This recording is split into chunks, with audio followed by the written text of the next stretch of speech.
That's a good one. That's a good one. Oh, God, it's a toad, son. It's a toad, dude. Let's go. I wake up to a little bit of drool on my pillow, feel like it's gonna be a bad day.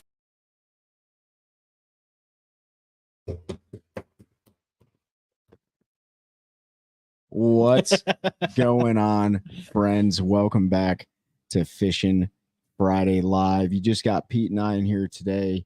Ben is a little busy with the One Cast Fishing business right now. And speaking of One Cast Fishing, head on over to onecastfishing.com. Use the code TheOneCast to save 10% at checkout. Get your lineup of snagless jigs, weedless net heads, all the different soft plastics that he offers, to include the One Cast Fishing apparel and, oh, by the way, the One Cast podcast apparel, which you'll see on his website.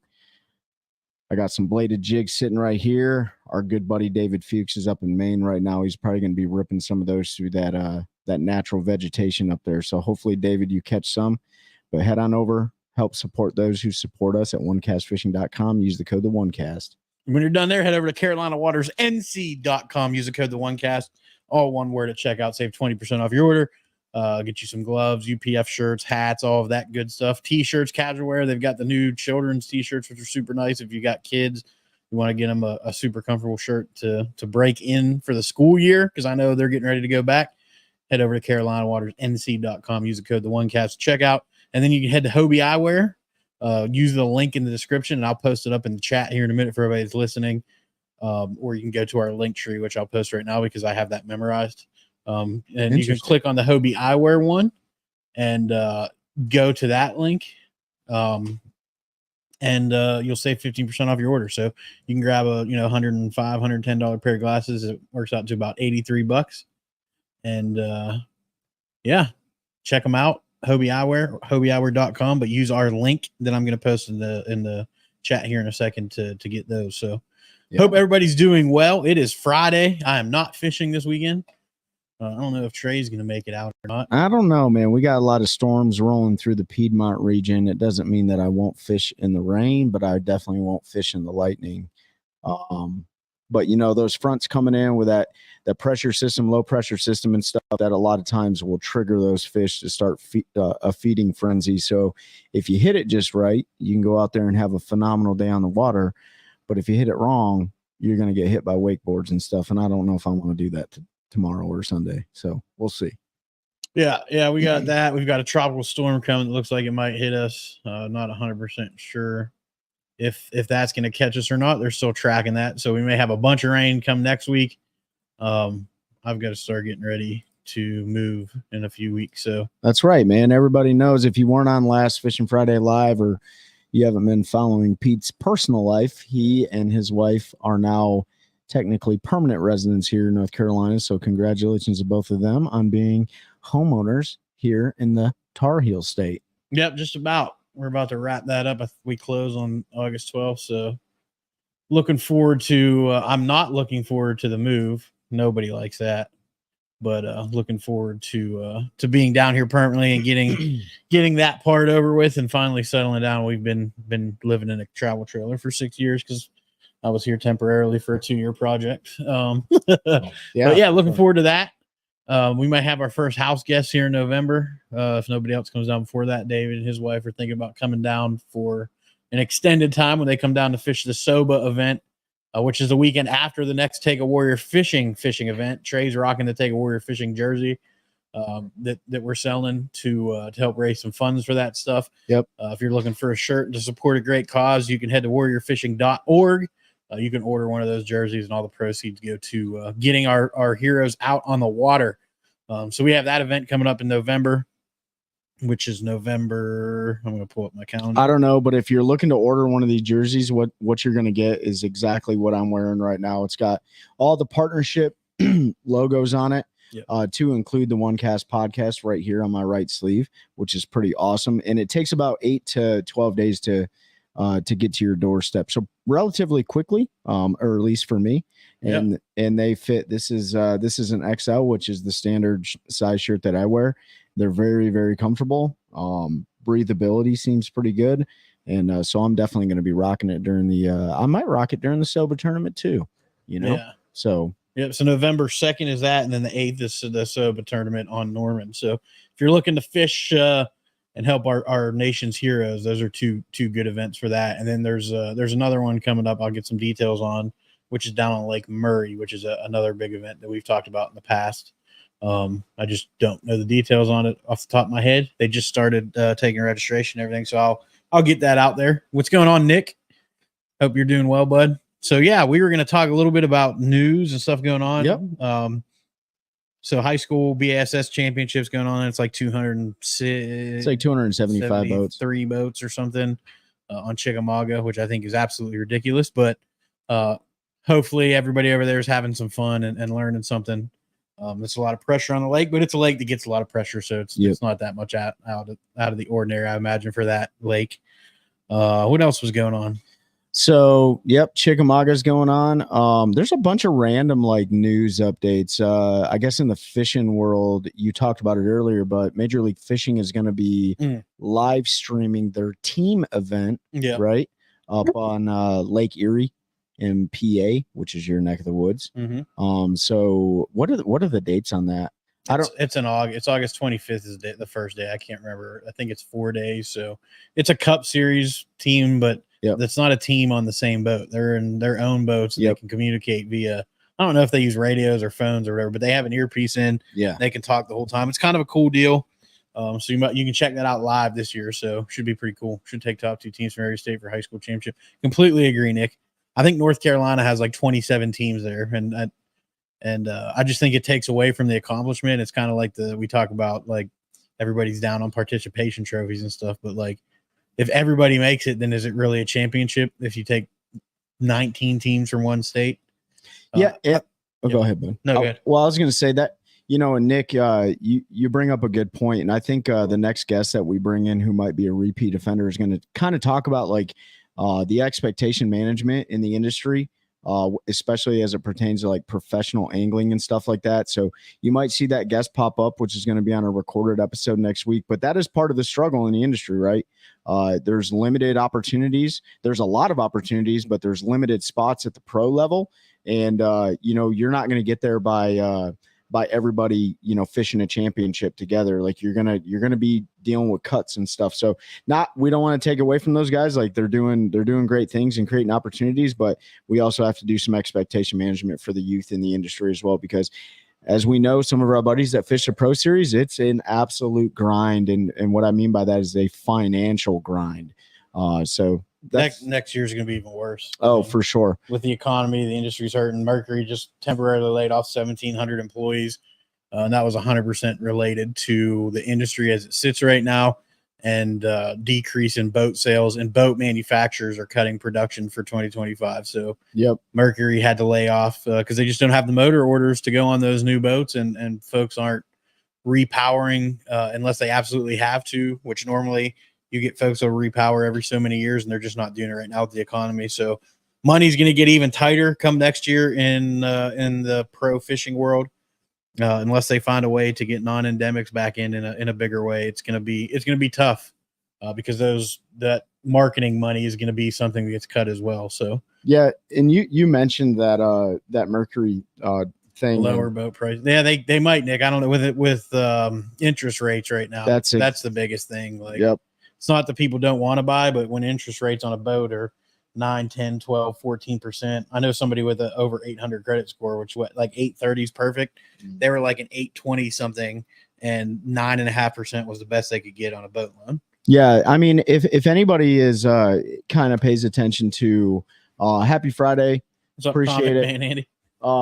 If anybody pays attention to the market, the boat market, and you see the boats on social media that are being put up for sale by the pros, I mean, they're putting them up as soon as they order them. That's not out of the realm of normalcy, but at the same time, you'll see those boats go from, on bassboatsforsale.com and stuff like that. They'll sit there for months and months and months, and then they'll go through like 5-6 different price drops. And that just goes to show you right there, like people aren't being able to jump on those. And so, yeah, man, Mercury's laying people off due to interest rates being so high and them not getting the orders. I mean, it makes sense, right? Does that mean it's going to drive down prices? Couldn't tell you. No, it's not. Yeah.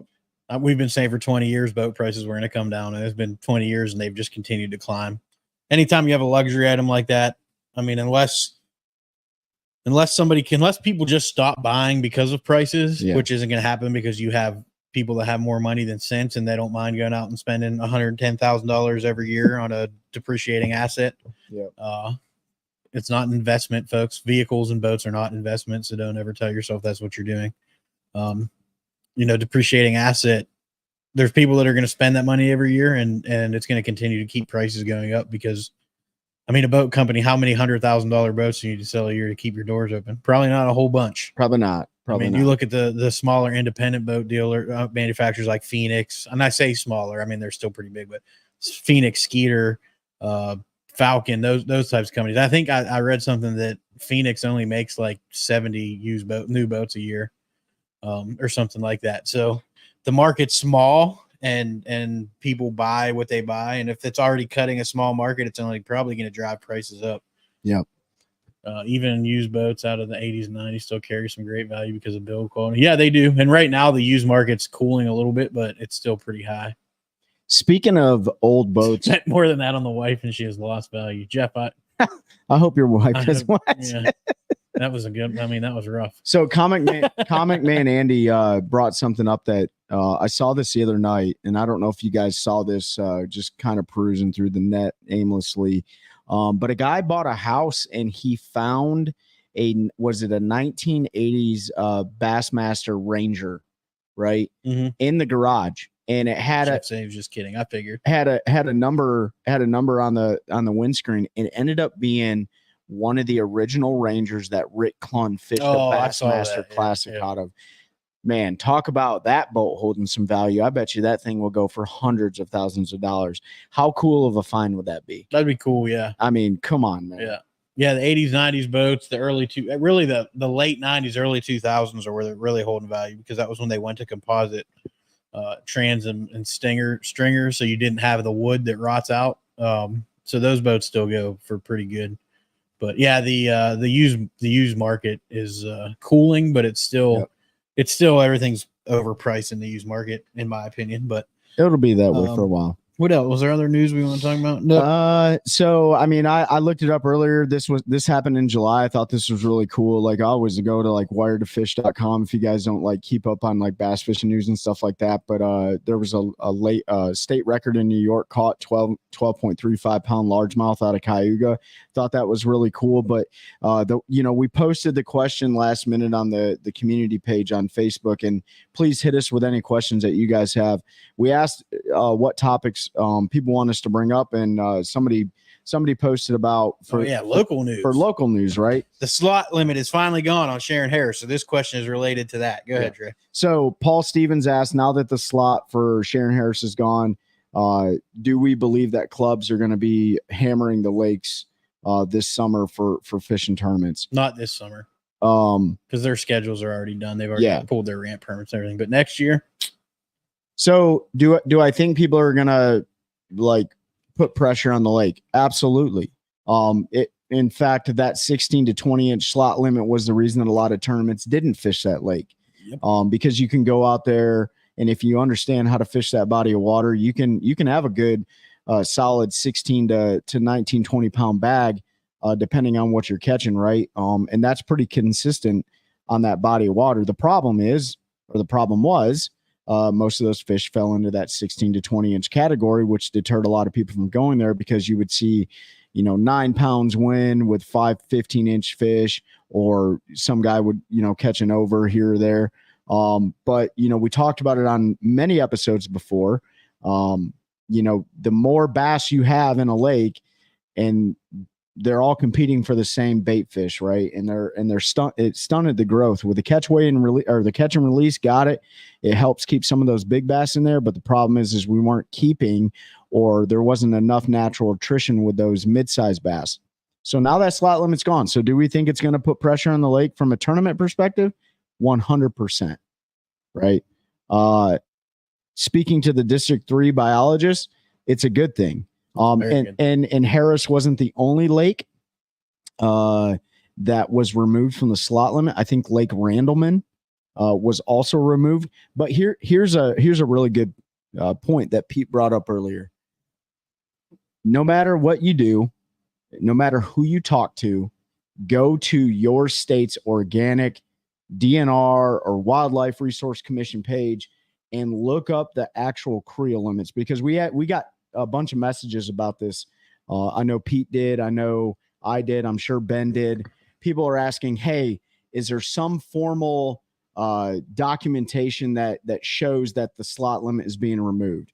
The answer is no. Just read the regs. Read the reg. They changed the regulation. So the lack of text in the regulation will tell you the story. So for instance, for ncwrc.org, you can either go on their website or you can download their app on your phone, which is the Go Outdoors app. And that will pull, you can go right into the fishing regulations and you'll be able to scroll and see what the black bass creel limit is. And it'll tell you the state creel limit. And then if there's lakes that are specific to the creel limit, it will annotate those specific lakes. And I think Pete's trying to pull it up right here. It's not ncwrc.org. Or whatever it is. Or NC Wildlife. Sorry, ncwildlife.org. I almost went to some naughty. But yeah, I mean, the point is, and so funny anecdote, and Pete brought this up earlier. We were fishing a lake last weekend, and and the ranger came up to us and wildlife officer too, as we were launching, and they checked our licenses. Well, that was on the backside. So while Pete was in the water, I was speaking to the state representative and I asked him specifically about the lake. Now it's my job to go onto the website and check the laws. I had a pretty good, I would assume that they would know them too. And I asked him specifically, what's the regulation on the lake? Because some lakes have like weird regulations that you just may not see. Yep. And he said, no, you're good. State laws apply. Yep. No, there's no special regulation. Well, that's absolutely false. There's a 16 to 20 inch slot limit on that lake. It's same as there used to be on Sharon Harris. And so if Pete and I would have caught a bass, which we didn't even have a single bite, we skunked on that lake. And we caught 2 fish. They just weren't bass. Yeah, well, they don't count. Yep, didn't get some. Put a fish in the boat. We if we would have put largemouth in there in our live wells to, I don't know, take pictures of them at the end of the day or whatever, which I don't do, which some people do, some people don't, we would have been breaking the law and it would have totally been our fault. They do usually have it posted at the launch, but there wasn't anything there, so it was kind of a last minute deal. We decided to go to this lake and check it out, and probably never go there again. No, I mean, we're going to go there again after talking to the guys. There's definitely good ones there, but it was not ideal conditions. Yep. But yeah, they had a slot and we didn't know. And if we just check your reg books, if you go to New Body Water, look at the reg book for whatever state you're in, make sure that there's nothing special going on that lake that'll get you to bind. I'm not going to say what lake it was. Nick just kidding. It was Lake Phelps. Yeah, it was Lake Phelps, man. It's like 3 foot deep, the entire lake. It is the second largest natural lake in the state of North Carolina. Here's something else I thought was interesting. You know, we talked about Alabama spotted bass and stuff like that in the state of North Carolina, not to be confused with the native species of spotted bass, but the New River in North Carolina and portions downstream of the Grayson Dam have an actual slot limit on spotted bass. So I'm not going to read it, but go to NorthCarolinaWildlife.org if you're an NC local person and check those rules and stuff, because I had no idea, because it was like spotted bass, no limit on them, right? Well, that's not the case for certain lakes. So just get smart on your local That's because laws. those are the river where the native spotted bass are, yeah. Yep. They're not the Alabama bass. None of the lakes have limits on them. But yeah, still check your eggs so you don't do something stupid. And I'm surprised they did that, because part of said Bragg has weird rules for every pond. Absolutely, they do. Yeah, I'm sure they do. But yeah, it was Lake Phelps, cool lake. I'll go back when it's clear, probably to bedfish. But it was like it's literally like 4 foot deep, the entire lake. Yeah. It's just a big circle in the middle of nowhere. we had gone down to the river and mashed them all morning and decided we wanted to go try something different. So we pulled out at like 11:30, 12 o'clock. No, it was like 11:15. Yeah. Took her out over old Lake Phelps and chugged around there for a little bit. It was milky, so you couldn't see the grass lines, which apparently is what you need to fish. And we couldn't see them because the wind was blowing 402 miles an hour out of the north. And Yeah. But if you guys are Lake Phelps, if you've ever been to Lake Phelps or you got a buddy that fishes it, we're never going to go there on the reg. But if you have any intel or any information that can help somebody catch a fish on there that you're willing to share it with the group, man, because that place is an interesting body of water. How did we do at the Roanoke, we Jeff? mashed them. Yeah, we mashed them. I mean, frogs in the pads, man. Frog and buzzbait.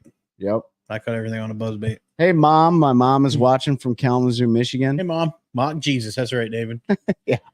But yeah, so that was fun. And that's really everything in the industry right now. So Yeah. There's other random news, but nothing really important to talk about. Anything super. We've got Elise coming up on the Northern Swing, which is always fun. Yep. You'll get to see some big. I mean, everyone's watching the Olympics right now, dude. You know what I mean? I haven't watched any of the Olympics. Yeah, The only thing I haven't seen watched it. was the turkey guy that just rolled out there. Comic Man Andy, you're also in Kalamazoo. Oh, nice. All Trey's right, from man. Kalamazoo. Well, hey, Kalamazoo in the house, man. Mom, Comic Man Andy said hi. He's he's watching on YouTube right Up now. in Trey's native land of Kalamazoo, Michigan. The old zoo, man. We're from the He's the 269. second most famous fisherman to ever come out of there. That's not true. There is another Kalamazoo angler on the MPFL. His name's Angel Rosario. I never heard of him before, but I mean, you know how it is, man. It's like being from Jersey, David. You can't go anywhere without hearing about Ike and Ellie, right? Same thing in Kalamazoo. You can't go anywhere That's why I without hearing. said you're the second most famous. I mean, dude, I am not the second most famous. KV, I mean, there's way more. Jonathan Van Dam's from there. So, Who? yeah. Yeah. He would be the most famous if Kevin Van Dam wasn't from Kalamazoo. It's kind of hard. He's got a little ways to go to catch up to him. So Comic Man Andy asked if we ever smallmouth fish on the rivers up there. It's been a long time. I never targeted smallmouth. I've caught them up there, but I was more of a multi-species guy. I didn't really get into bass fishing until like specifically targeting bass until I got down to North Carolina. Which, by the way, Andy, if you ever fish North Carolina waters, be prepared to potentially be upset because it is a very, very different style of fishing and very specific to North Carolina. So if you can catch fish here, Andy, you can catch fish anywhere. I believe, anyways. I agree with that. But smallmouth are great, man. Gull Lake, Michigan. If you ever go out there, Comic Man Andy, go check it out, man. That's got some great smallmouth fishing, and then most all the lakes there have great fishing in general. Yeah, there's a couple guys from New Jersey fishing at that level, but nobody knows any of them except for Ike and Ellie. Yeah, I couldn't name any other one. Jeff said we Isn't need De Palma from there? Yeah, Greg De Palma's from there too. Yeah. Okay, so I know two. Fish Genesee, but only in Camp Lejeune. Oh yeah. Comic Man Andy, you must have been a Marine. Comic Man Andy, was you in the Corps? Were you a Semper Fi guy? So What Jeff, was your favorite flavor crayon if you were in? red? You should. Jeff said we need to do an episode on the water while fishing. We keep talking about it. It just Service is the biggest problem. yeah, service is tough, and then trying to figure out like how to make it work without hooking each other. So here's the Red. He was right. Red was his favorite. red is You his called favorite it. color. Yeah, That's you the knew. color of the Marine Corps, That's man. right. Like red and gold, baby. But thank you for your service, Comic Man. Yeah, Andy. thanks, Comic Man. We're all about like supporting our veteran community. Obviously, we promote Take a Warrior Fishing, Heroes Harvest, FX3, focusing on veteran suicide awareness, Special Operations Bass Anglers, any organization that's out there to support our veteran first responder community, those who put their lives on the line for our safety. We always want to show them support. Absolutely. Yeah, That's something we want to do more of, Jeff, is like educational on the water stuff. But you know the problem is we don't ever turn the cameras on. yeah, I get too caught up in fishing. Yeah. Forget to turn the cameras on, and then we're like, that'd be awesome. And then yeah, it's never on camera. So Jeff, we 100% would have had phenomenal, and I mean phenomenal tournament footage for this year. And Nick can attest to this because they got to hear all the menagerie of stories that happened after the fact, because we all roomed together this year, which we're going to do next year. I'm assuming I'll sign us up for it. We're all rooming together next year on the Fishers and Men Trail. But we had awesome moments last year, or this year, I guess. Yeah. And we didn't capture a single one. Not a single one. Not a single one. We'll have them rolling next year. And I plan definitely to run them at the national championship. Yeah. I plan to do a better job next year. So, yeah. Because there was some stuff there that could have been, probably could have won America. And it all happened. I feel like did it all happen to me? No, I mean, it was definitely tag team. Like you had the almost went swimming in Gaston when you stepped on the golden rule about whatever the side while trying to land a fish with a net. Yeah. And then the one that got wrapped around the log on Jordan at the last second was kind of both of us. Yeah. I was trying to control the trolling motor. The fish was wrapped around the stump. You ended up to your shoulder to grab it. Yeah, that was awesome. You need a camera boat. I might know a guy that can video and a guy with a boat. We're not that big yet. Yeah, we're not that. We're not that important. But you know what? You don't have to be. I think there's a lot of great stories that a lot of us just don't know about. And we won't know about them because they never get caught on film. Those are the things that we love to go back to the house and drink a cold beverage and talk about. We definitely had an experience this year. I know Mike and Nick did. They had some awesome. You guys need to qualify. Yeah. So for those of y'all don't know, Mike and Nick, they fished a trail. They finished second in Angler of the Year, and they won a Derby this year, and they came in second place this year. Like they crushed it. And that's who we were neck and neck, man. Like we went back and forth. And it was awesome. And so the house was the victor for the majority of the year. I mean, it was for the year, right? And so Mike and Nick have to fish a regional championship. And then they, I believe, take the top 20%, correct, Pete? Yeah. Top 20% of the regional guys. Hickory is our chance for it. Yep. So hopefully Mike and Nick go up and crush it on Lake Hickory. And then we're all rooming together down at Lake Murray, South Carolina. And we're going out there and mashing them. Yeah. And we can hopefully finish 1 and 2 for the home team. So that would be wild. Yeah, for sure, man. On a lake I've never fished. Yep. So if y'all got Lake Murray juice, hit us up in the DMs because we don't have a no information rule yet. But I mean, we're gonna go out there, find our own fish. We're gonna do exactly what we did this year, which was create a plan, stick to our plan, be able to adapt and adjust if necessary, and keep our heads held high. Doesn't matter what the outcome is because we know that we're gonna go out, give it everything that we got.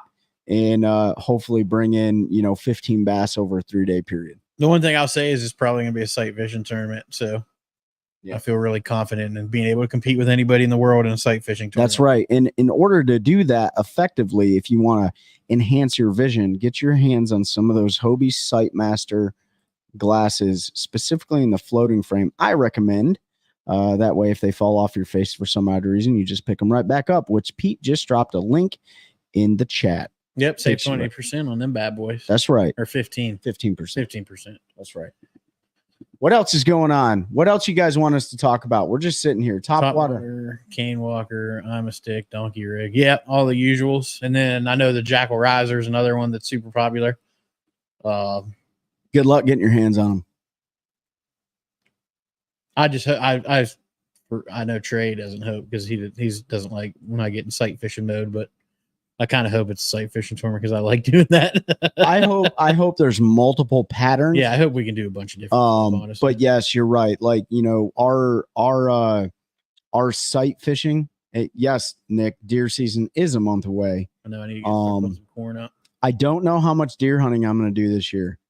If we have a warmer winter, I might be taking some trips to South Carolina. I'm just saying, Nick. So we'll see. But I can make a weekend trip because the lake isn't too far away from us. So I need to go down there and get an area familiarization. It's because I've never been there before. We'll be deer hunting. Don't worry. It only takes 1 day for deer season for me to do what I need to do. And if it works out, then I don't usually need to hunt the rest of the year. We hunted a lot last year. We hunted way much last year. I want to hunt that much this year too. We won't miss opening day this year. We were on Gaston last year, and I had giant bucks in front of my tro, right in my, that was sickening. David Fuchs chasing smallies for the next 7 days. It's just kind of that lull time of the year in the fishing world, like water's heat, hot, air's hot. Tournament season's kind of at a lull, other than some of your clubs and stuff, Yeah, and your wildcat tournaments, which that's another thing. Like if you guys are in an area that has like those typical Tuesday, Wednesday, Thursday, whatever night of the week wildcat tournaments where they're like 5 to 9 or 5:30 to 9, that's a great way to look at the weights of those tournament results and figure out how good or bad the fishing is. And a perfect example of that is Falls Lake, right? So the Thursday nighter on Falls Lake took like 8 pounds to win. Yeah, it was 8 pounds. And sometimes it can take upwards of 18, 19 for 3 fish to win. Yeah. Yeah, so it's the dog days, time to slow down, downsize, do all that stuff. It'll be interesting to see this Wednesday, the Wednesday nighter on Harris. And what that looks like now with the slot limits going. I might be there. Yeah. Thursday nights at Tillery also 6 to 9. Yeah. Yeah. Nick, I don't know if you mind me sharing or not, but Mike, I don't know if you were with him, but Mike Nadeau caught a spot on Tillery. Did he really? A pretty good one. Yeah. It's no longer with us. Yeah. It's with the Lord now, but yeah, I hadn't heard of any being caught in Tillery, but it's 100,000%. He confirmed tongue patch and everything.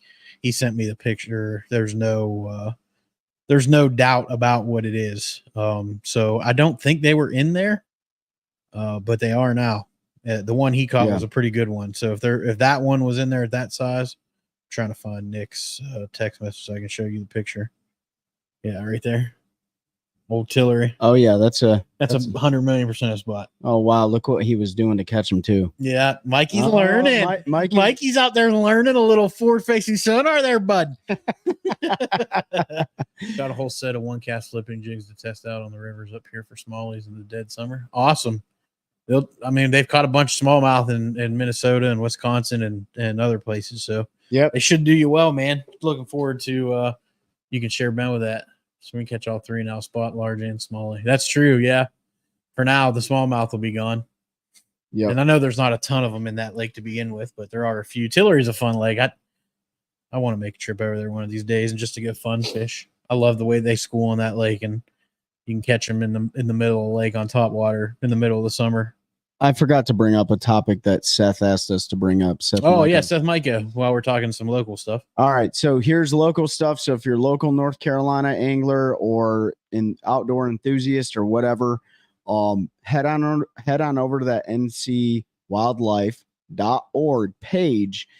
Check out their news stories. They just did one of the largest aquatic vegetation planting operations in one of the city lakes here, which is Lake Grandma Bain. North Carolina Wildlife is working diligently. They're listening to the anglers about bringing vegetation back into our lakes. Native vegetation, not invasive, right? Which you guys all know, like hydrilla, the species of hydrilla that's in a lot of the lakes. We all know it's amazing. Don't ever tell anybody about it because where there's that hydrilla, there's usually good bass fishing for the most part. Yep. But he wanted us to bring up the fact that they are working. They're listening to what the anglers have to say. However, they also rely on the anglers to provide information. One of the pieces of information and labor.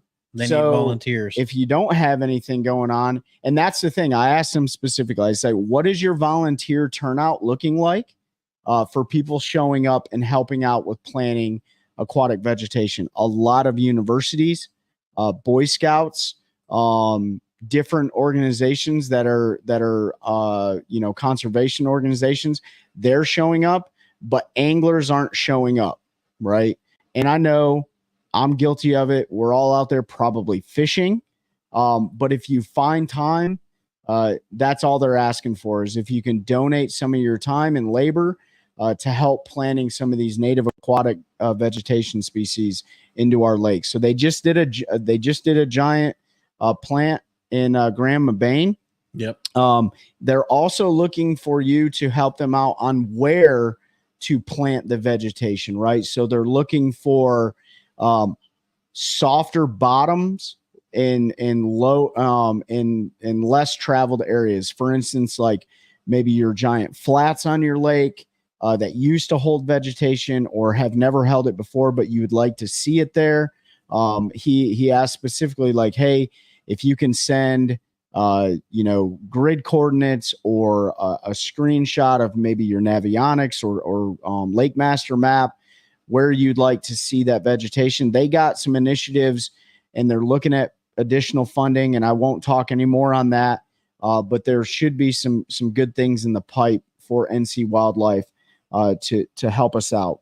But they need our help too, guys. So if you have that knowledge, you're out on a local lake of yours that you want to see vegetation be planted in, provide that feedback via an email on the ncwildlife.org website. Yeah, or just reach out to Seth directly. Or reach out to Seth. And directly. It's way easier to find that stuff, like the plantings and stuff, on Facebook. Their website, as far as that stuff, kind of sucks. But if you go on their Facebook page, they post like when it's coming and where you can sign up to volunteer and stuff. So I definitely want to do that if they come to a more local lake. Graham Ebane's a little bit far for me, but yeah, it's nice to see that. And I know there's some more stuff coming on Harris as they continue to get those plants to take root, which are working in certain areas. I've already sent them 3 spots. Yeah. You know what I'm saying? Like, and there's already some that are taking space. If you know where to look, we found some grass that has taken root that is not in the cages anymore. So, someday if we help, Harris may have grass like it once did. It's just going to be native grass and not invasive. So, right. I know a lot of folks like to think that it's a conspiracy and that the Wildlife Commission hates us anglers and they're just trying to destroy our fisheries. But we've gotten to know the biologists, and they do care. They are limited in funds and all of that, but they do what they can. So we've got to work with them to make things better. And I still give credit. I still take some credit on Harris slot limit finally going away, because we put the bug in Corey's ear 2 years ago, or about it over a year ago. Yep. Saying, hey, you guys really need to take a look at this. And he's like, we have been. Every time we've taken it to try to reduce the slot, the fishermen come out and it gets turned away because they don't want it. I said, well, you may want to try again. Yeah. Because it had been quite a few years. So are they going to try and get rid of the grass carp? I mean, they're going to eventually die. They don't live forever, and they don't breed. But I can tell you that the increased presence of bow fishermen, I've seen a growth in it. I mean, just from I also noticed this year a decrease in the number of grass carp. Still a lot of common carp. Yep. But compared to last year, the number of grass carp that I saw on Harris was significantly less. And listen, like grass carp or the carp are necessary. And Jeff, we just got that pic that you sent Pete. He sent me deer pictures just chilling in his backyard. I'm gonna snipe that dude in the face. But a healthy balance of all the native fish is necessary, right? And right now, Nick, that the most populated issue is the largemouth, right? One of the largest issues is how overpopulated the small largemouth are. Stunted in that slot. So give your friends on Facebook and Instagram, and those who like to keep bass, show a little grace. I'm even thinking about going out there and harvesting 5 of those, 15 to 16 inch bass over a few week period to have a fish fry. I'm not a bass eater, but you can make anything taste good when you deep fry it. Like, let's be honest, right? Same thing goes with the Alabama spotted bass, right? Yeah, you love to catch them, but they're a problem, right? So don't hate on people for keeping bass. The whole catch and release theory is great, but you have to be mindful of how many fish are in there. That's an invite for sure, Nick. Anytime you want to get. All you got to do is call for the fish fry. Maybe we'll just go get a bunch of bass and do a housewarming fish fry. Oh yeah, we could do that. No, I won't eat bass in the summer. Yep. Their meat gets mushy in the summer. Once the water cools down a little bit, you can't tell the difference between a bass and crappie. I don't care what anybody says. But in the summer, their meat just gets mushy. I don't know. Yeah. I don't even like thinking about it. But yeah, we've been talking about doing that, going out and taking some of the 15 to 17 inch fish out of there, because there's 800 gajillion of them in there. I will say though, we also caught some really nice ones this year that were that upper slot, like those 4-pounders, quite a few of those. So tournament weights are going to be fun to watch on that lake. And there'll be natural attrition through the tournament weights, right? There's going to be fish kills that happen. Hopefully the fish kills aren't the 6 to 8, 9 pounders. Hopefully they're the smaller ones, but you know, I mean, there's if they were going to kill the 6 to 8, 9 pounders, they were going to kill them anyway because they were outside the slot. Yep. And you know, there's natural attrition, just catch and release fishing. I forget the exact percentages, so I'm not going to say it, but even catch it and immediately release, there's a certain percentage of those fish that die every time. Part of the problem, and I know this is going to be controversial, but I'm going to say it, is everybody thinks Harris is super pressured, and it's not. No. So there's not as many people out fishing Harris, catching the bass. So even that catch and release attrition rate is not impacting the population because there's not as many people out there doing it. So now you'll get some tournaments out there. You'll have natural attrition even through catch and release, and then you'll have some of that tournament attrition, and it'll help balance that. And then hopefully some of those folks that do like to eat the bass will go out there, because you don't see them. And you know, there's certain demographics of people that eat a lot of fish, and we see them on Jordan a lot of times out there catching fish. You might start to see some of those folks on Harris now that they don't have to be as concerned with lengths and getting busted for you know, not being able to keep what they catch. So I will say this: if you've been out on any of the, specifically Harris, but I've seen a really like a daily presence of the sheriff's department. Yeah, they pretty much live. They have been living on the lake. You guys do know, and we talked about it before, there's been a fatality this year on Harris. It was before the summer really hit. Well, they just capsized the boat a couple weeks ago on Harris. Yep. And then they just capsized the boat. But I can tell you that they are not, the sheriff's department is not looking for anglers as much as they're looking for people with alcohol and, you know, littering and safety violations and stuff like that. And they are hemming them up. And I appreciate that. Yeah, and it's not just them. I mean, we had a conversation with somebody that used to work for NC Wildlife as an officer, and he worked this area, and we were joking because the only times I've ever been checked in North Carolina have been on the Roanoke River, twice on the Roanoke, and then now once on Lake Phelps. Yeah, I've never gotten checked on Harris, never gotten checked on my George, first never time. gotten checked on Gaston, Norman. And this gentleman told us specifically, like, yeah, we weren't looking for fishermen when we were out on those lakes. We were looking for those pleasure boaters that are out there drinking beer, littering, doing a bunch of stuff. He's like, we did check anglers that, you know, when they saw us coming, they were suddenly taking off the other way and things like that. But your guys that are out there bass fishing and doing that kind of stuff typically weren't the ones that they had the issues with. They were more worried about the safety concerns that Trey was talking about. You get them out there boozing. I don't know if we've talked about it, but we don't have porta-johns at Harris anymore because of the folks on the 4th of July decided to use it as a dumpster and filled it full of trash and just, it was disgusting. And so rather than clean it and put it out there, they just took it away. So now there's no porta-johns at Sharon Harris anymore, thanks to people not being responsible. So I'm not just going to blame the pleasure boaters, even though we think a large portion of it is that, because I mean, everybody sees it, but just be respectful. If you have, no matter where you're at in the country, respect what you're provided with. It is, yes, it's our resource, right? Like, yeah, littering and what's up, April? Hope you're doing well. Hey, April. It is our resource, God given, right? Like, we have a right to use our natural places, but part of that, and the reason we have government regulation now, is because people aren't responsible enough to take care of that stuff. And so we got to have somebody police us and tell us not to throw freaking beer cans into the lake. Like, if people were just responsible and weren't crap bags, like, I'm here, I go on a rant, but if you were just responsible adult and you didn't trash the place, we wouldn't have to have all this government oversight.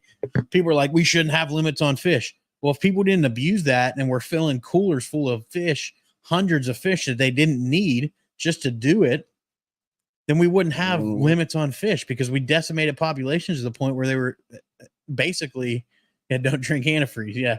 Where they were basically extinct. Like, and fishermen and hunters have been the leaders in conservation on those species And so I understand, like, I don't like government or eat tied ones. Yeah.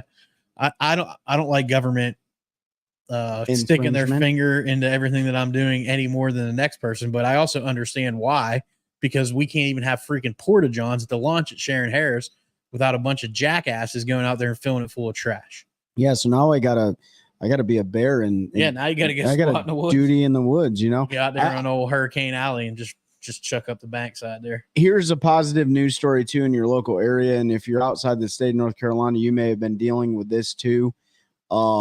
This is directly from law enforcement themselves, but they have apprehended numerous. I would say they've tapped into a couple networks of people stealing your catalytic converters. Yeah. At the ramps. So I think they hit 2 different networks of people. You guys all know that they steal catalytic converters because they have what in them? What is it? What's titanium? Yeah, whatever I think it's precious metal that's in your no, it's platinum. Platinum. Yep. Which then companies obviously jumped on board with selling catalytic converter covers and stuff. Certain vehicles were targeted more than others. Yep. That is not a cheap fix. Nope. So I had to buy almost $400 security plate for mine because they were targeting the specific vehicle I have because it has 2 catalytic converters. Yeah. And they're both full of platinum. He has a Tundra. No big deal. But ain't nobody going after it now. But yeah, so those are things too, right? So you got limited law enforcement. We don't want government infringement anyways.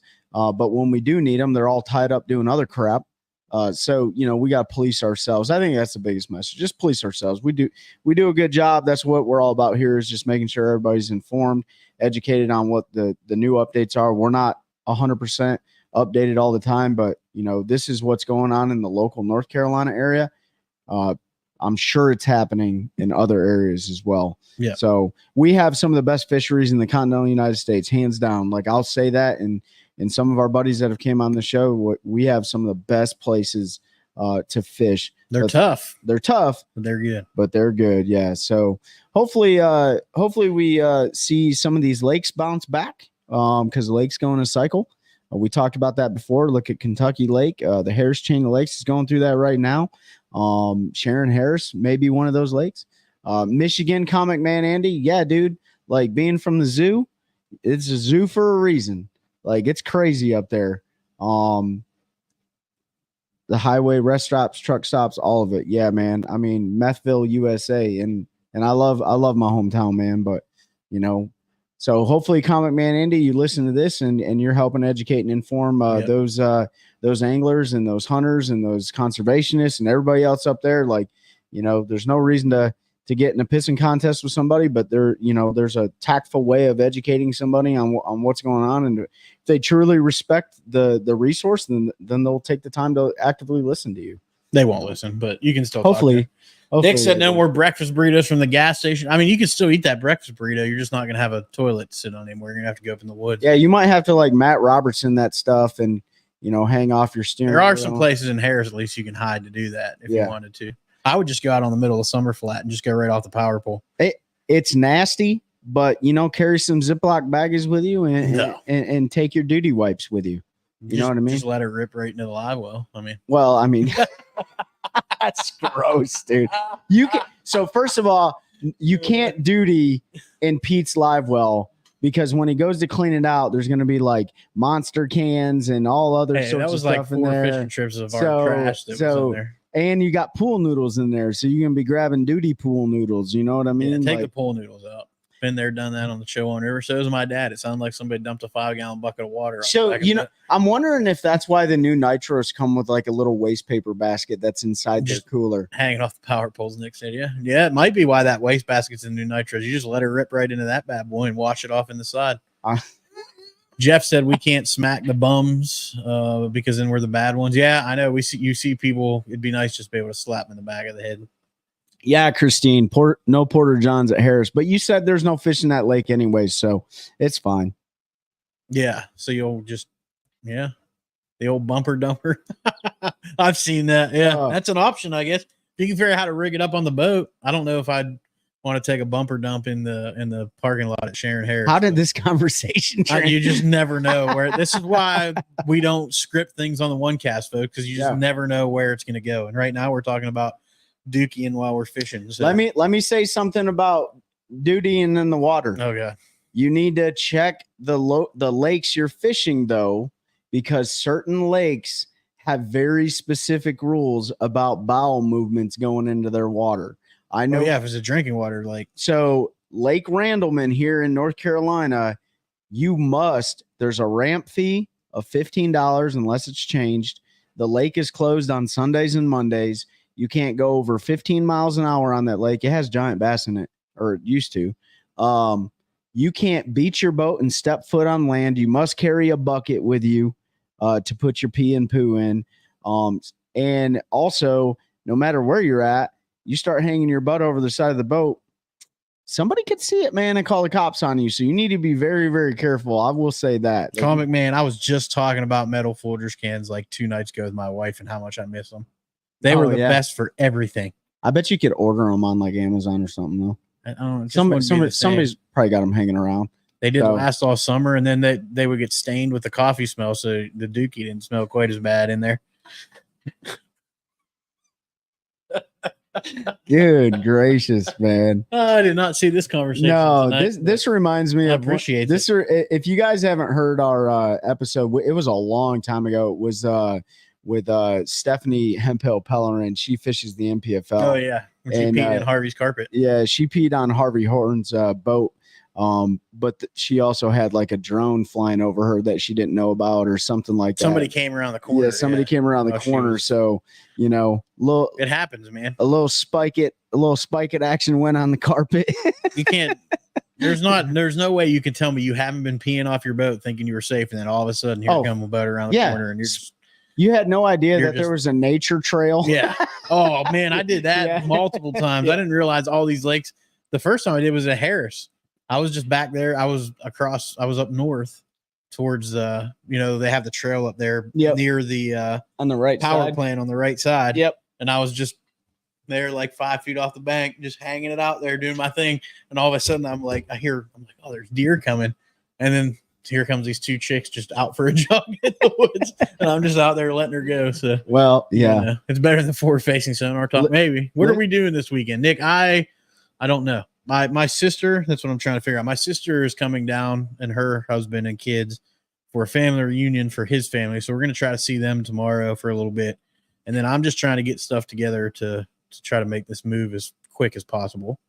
So that's my plan. I don't know. I am actively and passively searching for, and Nick, you already know this, my daughter's first vehicle, which is going to be a midsize SUV at that $5,000 to $7,000 range.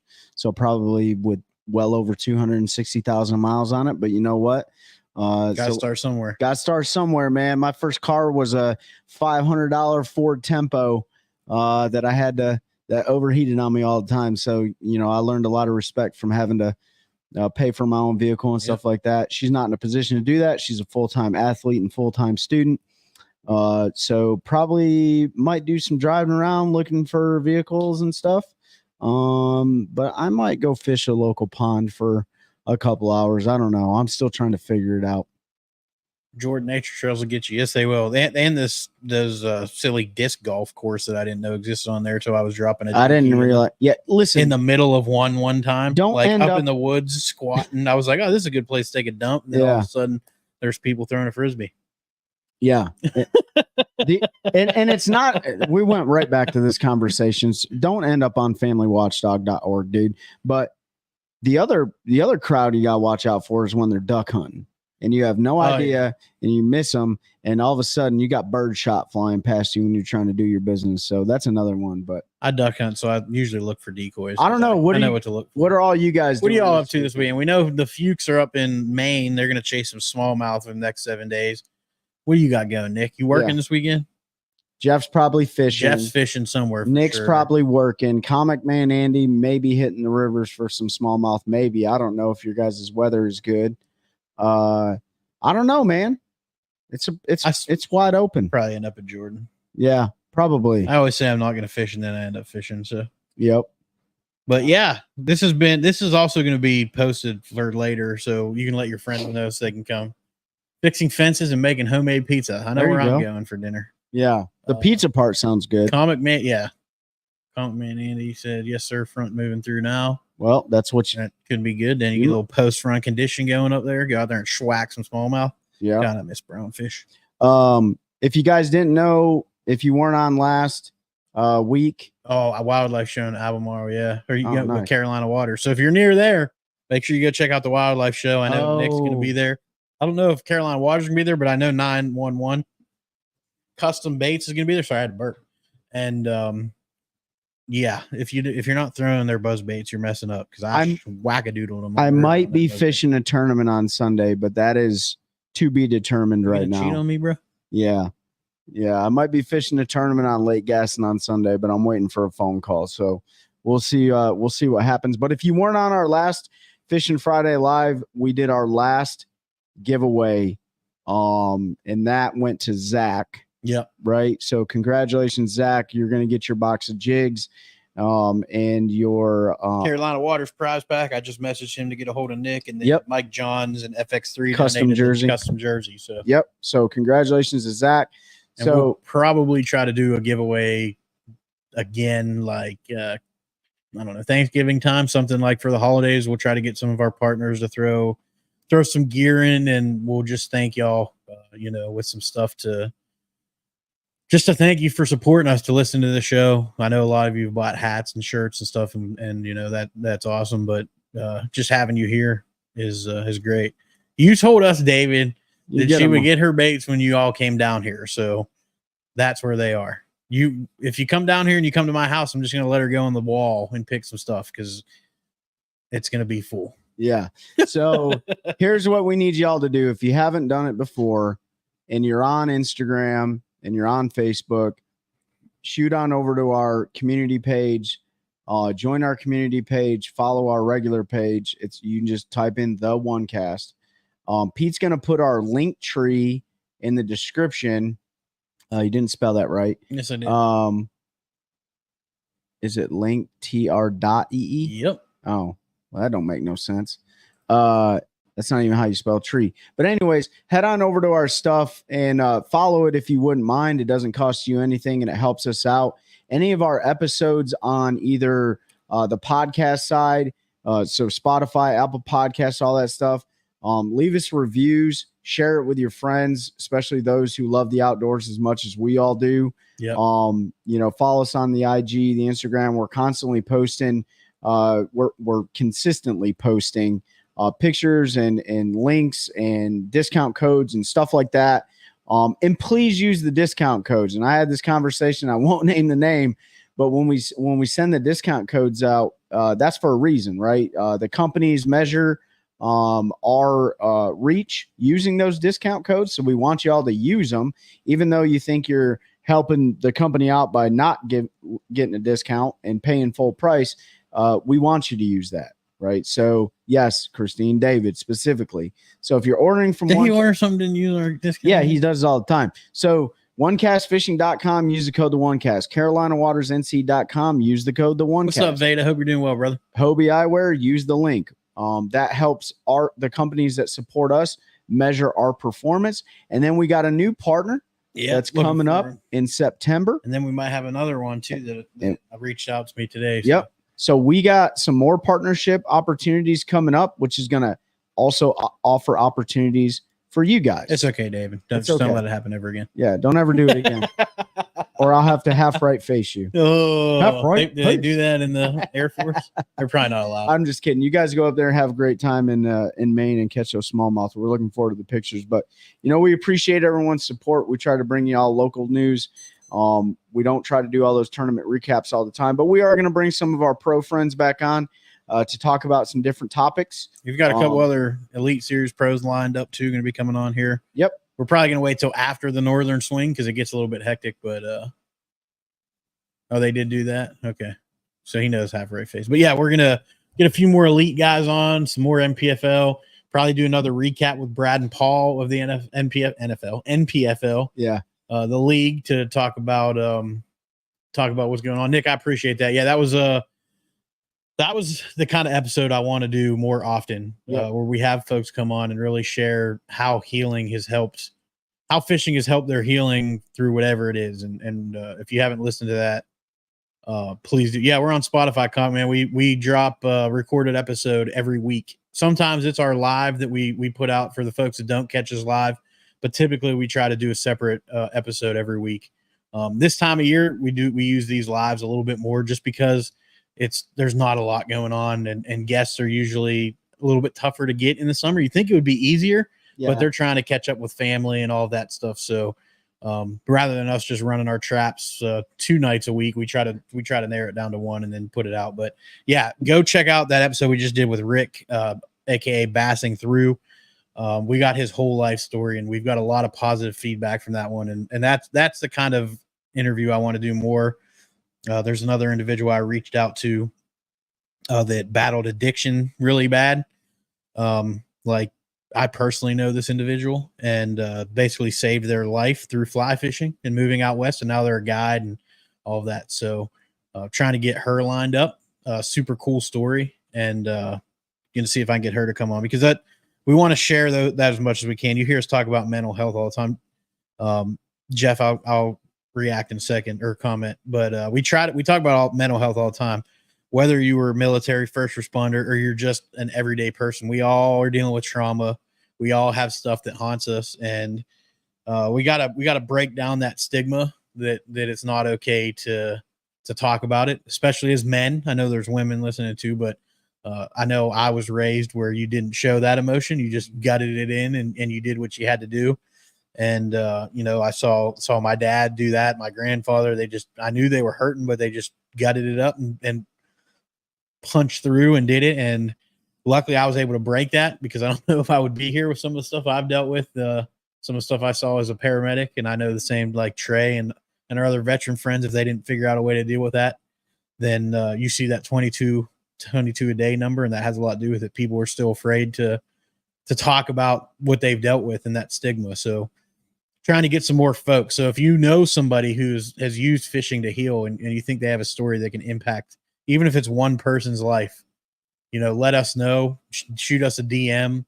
If you have our numbers, text us, whatever, and let us know. And I'll try to get those folks on, because I think Absolutely. It's important. We try to share as many of those stories as we can to try to help as many people as we can. I'll tell you, and it's not all about bass fishing. This show it doesn't just revolve around bass fishing. So yes, Comic Man Andy, Mission 22, the Valhalla Project. Yeah, you've got your coin right there. I keep mine in my at my desk at work. Yep, we got the coin right here. Thank you to Mr. David Fuchs and his wife for bringing these down to us. Your story isn't over. Keep effing going, man. That's right. So he said I fished my way through 0406 after UMC. Yeah, USMC. Yeah, I mean, that's fishing saved Trey. He's talked about it multiple times. It's been a part of what saved me. It's amazing what the outdoors can do to the soul, and we've been blessed to work with Heroes Harvest and Take Warrior Fishing and Soba, and see people that have never fished get on the water, and people you don't even know will just open their guts up to you. Yep. It creates that safe space, and it helps them get that, and you end up creating lifelong friends. So that's what we're going to do. We're going to keep trying to spread those stories. So I appreciate the positive feedback on that. Jeff, I will get up with you this weekend. I may be able to take a ride and meet you and grab those baits from you. So let's real quick, 14-foot John boat and a 10-horse Merc saved me. Yeah, that's all it takes, man. We try to tell people all the time, even if it's beating the bank, like bassing through kayak, John boat. You don't have to have a fancy bass boat to get on the water and go. You don't even have to fish. You don't even have to fish. You can just go. Just walking outside can save somebody. Just spending time outdoors is cathartic, and I think it's naturally cathartic for humans, because we're all animals, right? And when you get back to your roots, you don't realize how refreshing that is. And it is. It's good for the soul. Why do you think Rick Klon continues to be on the water every day of his life and connect with nature? I think he's just crazy. Well, he talks about it, man. Like that dude's full of wisdom, right? Oh yeah. So, but it takes all of us to share the message, and bring us all together so that we can that we can help each other out, right? There's not enough of us out there. So every single person that you guys connect with us and we connect together is just more troops that are going to help continue fighting this good mission that we're fighting right now. So absolutely. So a couple of dates I want to talk about before we sign off here. September 7th, take a warrior fishing. We have our second annual Warrior Fest, which is at Tap Yard in Raleigh cornhole tournament. We're going to actually do our Friday night live from there. There's beer, there's food, there's bands. It's a good fundraising event. It's a lot of fun. So make sure you check that out if you're in the Raleigh area. That's September 7th. I don't think they've put a start time yet, but the first band starts at 6. So anytime, around 6, just keep an eye at warriorfishing.org for details as that gets updated, as more info comes in. And then again, November 2nd is the Warrior Fishing tournament on Sharon Harris. That is an all species tournament. So it's just about going out there, having fun, getting a warrior on the water. If you're a boater and you're interested in going out and taking somebody fishing in that, you can go to warriorfishing.org and sign up. I'll cover that in a second. If you are a veteran that wants to fish it, same, warriorfishing.org. There's a veterans registration page. If you are a veteran listening and you are not registered with Take Warrior Fishing, go on there and sign up. We're getting trips now all over the country where folks are signing up to take people fishing. We send out, we're working on how that goes right now. It's an email or Facebook kind of reservation system. I'm working on something a little bit better to reserve those trips, but we've had everything from offshore trips to bass trips, Wisconsin River trips, Pennsylvania River trips, Great Lakes trips. We're getting trips all over the place, and it's just about getting warriors out on the water and an opportunity to experience that. So head to warriorfishing.org and sign up if you're a warrior interested. What was the first one before Take a Warrior? That was a Warriors on the Water. Warriors on the Water, probably. Yeah, that was a big event out here. Comic Man Andy, go to Spotify and look at or find the episode with our friend Hal Abshire, and that really breaks down what Warriors on the Water was. He was one of the ones that spearheaded that initiative. They're no longer operating, but now you got a lot of 501c3 nonprofit organizations that are trying to fill that gap. Yep. So again, that's November 2nd. Is the Warrior Fishing event for 2024. There's 3 prize categories: largest bass, largest catfish, and largest panfish. So they're also giving away some other stuff. And that's at Holloman's boat ramp. Holloman's, yep. Holloman's. So the last event we had was at Cross Point. This one's at Holloman. So go to the website. Yep, go to the website, sign up if you are not. And then after that, if you're in this area or you want to travel to fish a really fun tournament, check out Special Operations Bass Anglers on Facebook. They don't have a website yet. Correct me if I'm wrong, Nick. I know you were working on that, but I don't believe it's there yet. But Special Operations Bass Anglers, just search them on Facebook, join their page. Their event is November 8th, which is a Friday. It is Veterans Day.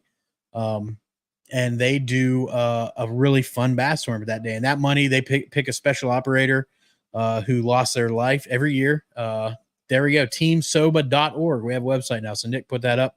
I'm going to add that to our link tree, but I'm also going to type it in here for everybody to see.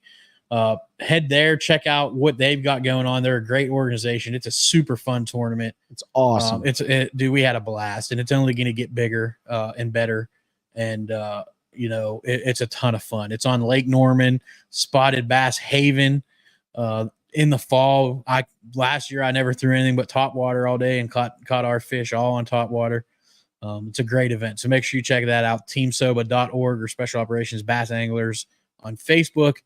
You can sign up just by messaging them and they'll get you in there. And we hope to see you there. So that's all I got. Trey, you got anything coming up with Heroes Harvest planned? No, I will have more planned after I retire next year. Right now, Heroes Harvest is really big into the hunting. So if you are or know veterans that are looking to get into the outdoors and get on some guided hunting trips, some steelhead fishing trips up in Michigan, some turkey hunts, bass fishing right now is not on there. I'm the one that does the bass fishing, but you go to heroesharvest.org and you can see the upcoming trips. and then you register right on the website, and there's information that's required. And then we've gotten guys and gals on elk trips, steelhead fishing, turkey hunting, all sorts of stuff. Same concept, getting veterans in the outdoors, whether or not you're active duty or former military. And they do a fantastic job. They're more in the hunting realm, but we're going to build the fishing portfolio a little bit better once I retire, just based on time and resources. There you go. So make sure you check all those organizations out. They're linked in all of our descriptions on our podcast and Linktree and all that. I make sure we keep that up to date. So check them out. Trey, you got anything else? No, man, we covered all the local news, the national news that we thought was important. We talked about dutying in the water. Duty in the water. So no, I appreciate everybody. Like I said, head on over to our Linktree, follow all of our socials, help support those who support us by using those codes, and help us continue growing a culture of anglers helping anglers one cast at a time. That's a good one. That's a good one. Oh, God, it's a toad, son. It's a toad, dude. Yeah. I wake up to a little bit of drool on my pillow, feel like it's gonna be a bad day.